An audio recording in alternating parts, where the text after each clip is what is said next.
So, magandang araw po sa inyo, ano? At muli, nandito naman tayo sa ating channel, ano? Upang makapagbigay sa inyo ng panibagong video. At, yun nga po pala, pasensya nyo na medyo natatagalan tayo makapag-upload ng mga bagong video, na po. Dahil po, busy po tayo sa trabaho natin. So, hindi po natin gaanong masikaso yung pag-upload o pag bibigay sa inyo ng mga information about sa aking trabaho, no? So pero ngayon nandito tayo upang ipakita sa inyo, mag-unbox po ako ng panibagong helmet na magagamit natin, ano? Ito po yung sumisikat na helmet ngayon, yung Geely helmet, ano? So syempre, kung bago po kayo sa aking channel, huwag niyo pong kakalimutan mag-like, share, comment, at pindutin ang aking notification bell para lagi kayong updated sa bawat video yung ina-upload natin, ano. Siyempre, yung subscribe button natin, huwag niyo pong kakalimutan. So tara, samahan niyo ako at ipapakita ko sa inyo yung laman nitong Geely helmet na to.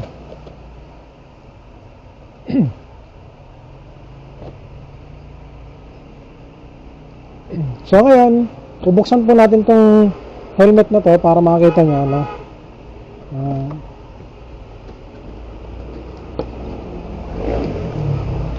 Ito po ngayon yung mga nauuso, no, na isa sa mga brand ng helmet na patok ngayon sa market, ano.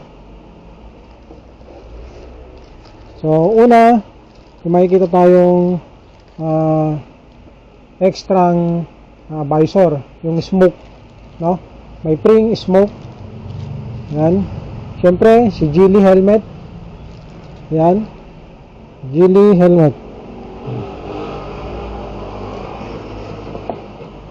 Pangalawa, meron siyang spoiler. So, may spare na spoiler po tayo. Ayan, oh. Meron pong spare.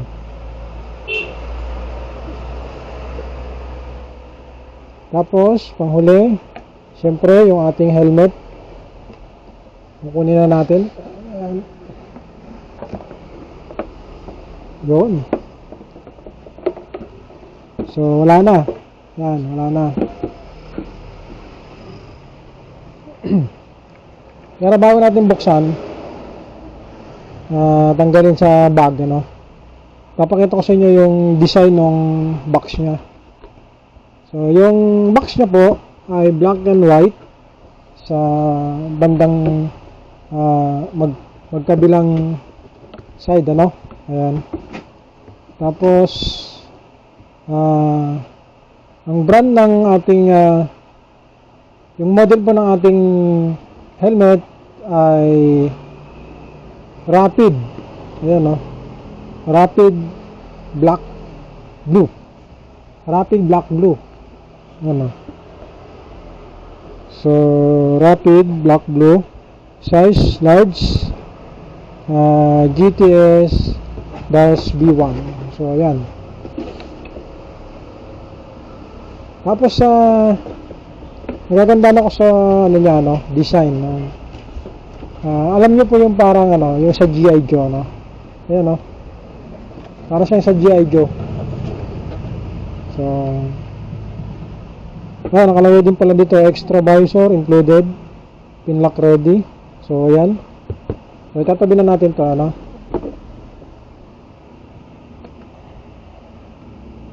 Tanggalin na natin. Ayan. Tatanggalin na po natin, ano, sa kanyang bag. So kung mapapansin nyo po yung background ko, yung nasa bahay po ako ngayon, no. Nag-leave muna tayo para makapagpahinga at makapag-upload ng panibagong video, no. Kasi masyado pong busy tayo sa trabaho, marami tayong nasikaso ron, marami tayong ginagawa, no. So ayun. So yun ba nga, nagaya lang din po ng mga same na in-unbox natin, ano. Tapos ito po yung ating helmet. Ayan. So nagtataka kayo kung bakit meron siyang GoPro mount, yung chin mount, ano. Ayan. Ayan. Ito po, nilagay ko na kagabi. Ayan, yung binili ko. Para malaman ko po na eksakto na siya. So, hindi po ito free. Binili ko po itong separate ko pong binili, ano, itong chin mount na to. So, ayan. So, ayan po. Dito po tayo sa ating helmet. So, astig talaga yung design niya, ano, yung helmet na to, ano. So, ayan. Makikita nyo yung kanyang clear visor po yung nandito naka-install. So kung gusto po natin palitan ng sa likod, yun po yung isang tinitingnan ko dito. Although na meron po karamihan na ganito, DOT, yan, may mga nakalagay na FMB SS number 218 certified, no? So, ibig sabihin, dumaan po ito sa quality, ano? Talagang bago po nilabas. Tapos, ayan po yung ICC sticker. So, napaka-importante po yan. Yung ICC sticker. Ayan. Smoke, meron naman po. Tapos, papakita ko sa inyo yung itsura ng helmet na to. So, kung mapapansin nyo, yung design niya is yung gusto ko po kasing kulay, yung may blue, kasi mas gusto ko yung kaparehas nung sa motor natin yung kulay, no. Although na meron na siyang mga ibang halong kulay, pero mas lamang pa rin po yung kulay blue, no. So binabagay ko lang din sa motor natin, ano. Yan po. Tapos yung texture nung pintura niya, hindi po ganun kagaya ng mga ordinaryong helmet, to. So para siyang may glitters, ayan, no?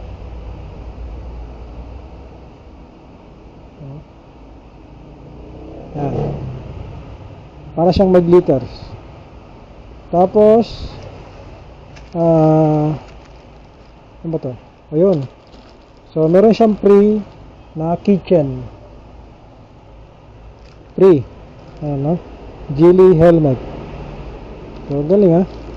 Ayan. Tapos ito na tayo. Ito yung kanyang spoiler. Tapos yung airbend. So ang cute ng airbend niya, ayan, no? Yung airbend niya ito. Yun. So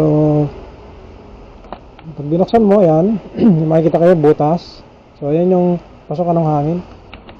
Ayan. Tapos yung nandito po sa likod, yun naman po yung labasan ng hangin, ano. Ayan. Itong makikita nyo, itong butas na to. Ayan. Kasi andun po yung yung pinakalabasan, ayan, ng hangin. Ayan. Tapos sa harap, yan po, kung mapapansin nyo, yung harap. So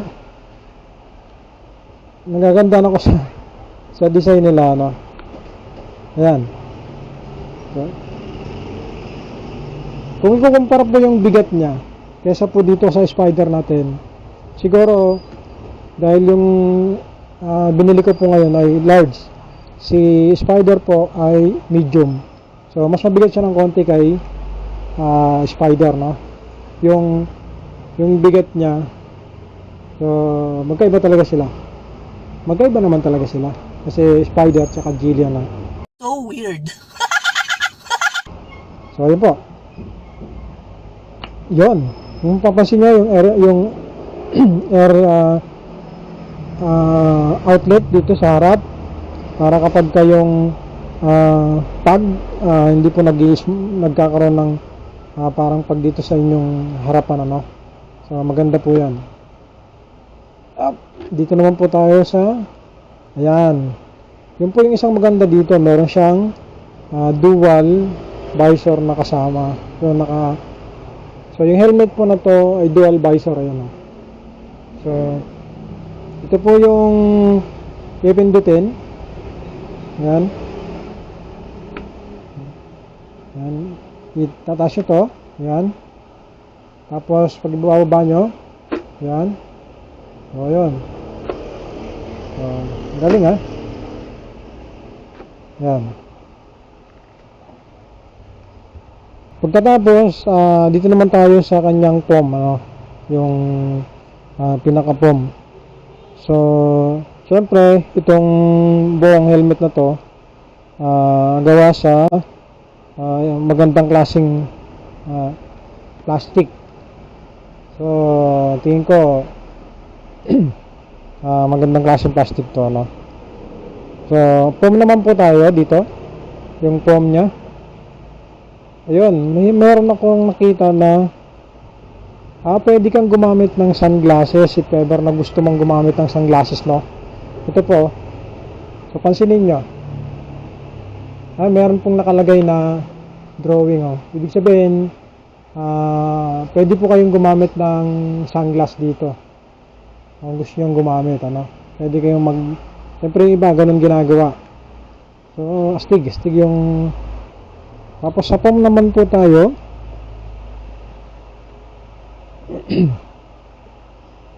So, yung size nga po, ito, pinakita ko sa inyo, merong siyang large na nakalagay sa loob. So, ayan. Sa pom, papansin niyo po yung pom, no? So, talagang magandang klase na po yung pom niya, no? Magandang klase na po yung pom niya. So, napaka-quality po nung foam niya, no? So, maganda yung klase talaga, yung mga foam na ginagamit nila ngayon. Tapos yung lock, halos wala na po tayong masabi sa mga lock na lumalabas na helmet ngayon, no? Yung foam, magandang klase po yung foam. Yan. So, talagang pinag-isipan po nila yung design ng helmet na to, ano? Yan. Sa foam, tapos ito meron na rin siya, oh.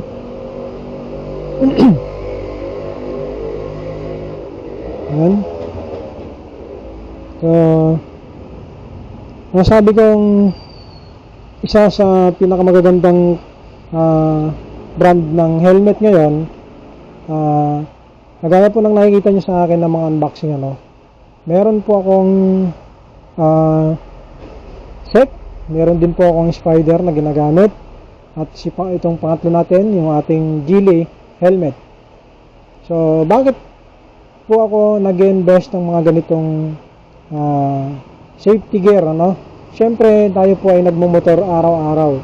Tayo po ay pumapasok sa trabaho natin. So, mas mainam na nagpo-provide tayo o nag-invest tayo ng mga safety gear sa ating motorsiklo, ano? So, siyempre, maraming magtatanong dyan, bakit hindi kayo nakokontento sa isang helmet na, ano? So, hindi po. Kasama po sa ating unboxing at hindi lang po ito yung ating magiging unboxing. Darating po yung araw na madadagdagan po yung unboxing natin ng mga helmet, no?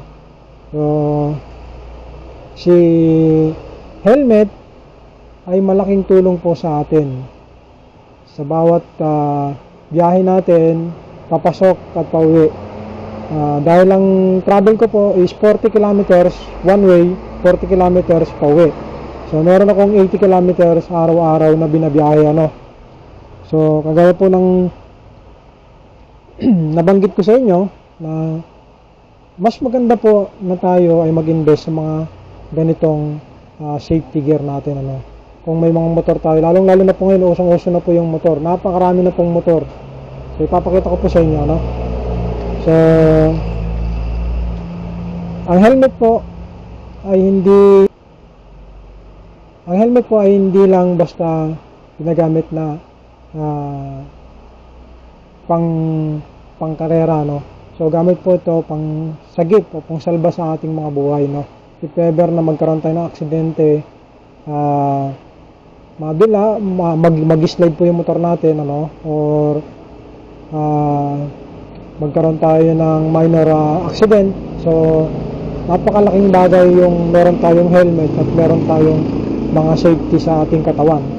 Importante, gloves, jacket, Siyempre, lagi naka-pants, tsaka lagi nakapantalon, ano. So, siyempre, huwag niyo pong kakalimutan yung inyong lisensya. So, napaka-importante po na meron tayong lisensya at tsaka ORCR ng motor. Alam niyo po kung bakit sa araw-araw ko pong biyahe, lagi pong may checkpoint ang biyahe ko papuntang Bulacan, ano. So, lagi po akong nasa checkpoint. So, one time makikita nyo ng motovlogging.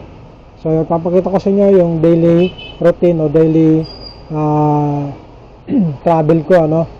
So, para makita nyo kung ano yung kung anong lugar yung dinadaanan ko, kung ano yung mga nasa highway o papuntang Bulacan na makikita nyo, no? So, bibigyan ko po kayo ng idea doon. Antayin nyo lang po at i-upload natin. So far, unboxing tayo nitong helmet na bago nating magagamit. So, siya nga po pala, nabili ko tong Geely helmet kay Sir DC Monorack, no? Meron na rin po siyang shop sa may Bangab, Plaridel, Bulacan. So, doon ko siya binili. Kasi doon po ako bumili ng bracket natin para sa top box natin, ano. So sa kanya po ako bumili ulit ng helmet nung malaman kong meron siyang shop. So dinaanan natin siya.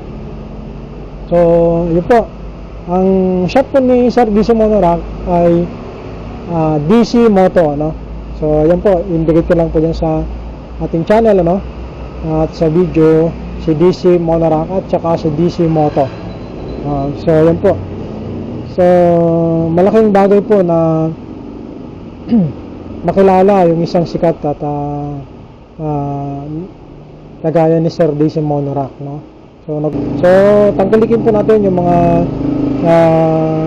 legit o original DC Monorack na ginagawa ni Sir, no? Kasi alam niyo po kung bakit yung sa akin po almost 1 year na hindi pa po ako nagkakaroon ng problema ron. So, kahit po sabihin natin lifetime po yung binibigay niyang warranty. So sa atin yung binili natin ay stainless na version 3 ng Airblade top box bracket, no? So yun lang po mga boss, maraming salamat po sa inyong mga subscriber ko dyan, sa inyong suporta, at hayaan nyo po at masagot ko yung mga comment nyo. Medyo pasensya nyo lang kasi medyo nadidelay nga po ako sa mga pag-comment, saka lalong-lalo na po sa pag-upload, ano. So hindi po kasi ganun kadali yung trabaho natin. So marami tayong inaasikaso mula January hanggang February. So yun po, muli po nagpapasalamat ako sa inyong suporta. At muli nakapag-unbox na naman tayo ng panibagong helmet. Yung isa sa mga brand ng helmet na makikita sa market, no? Si Geely helmet. So ayun po.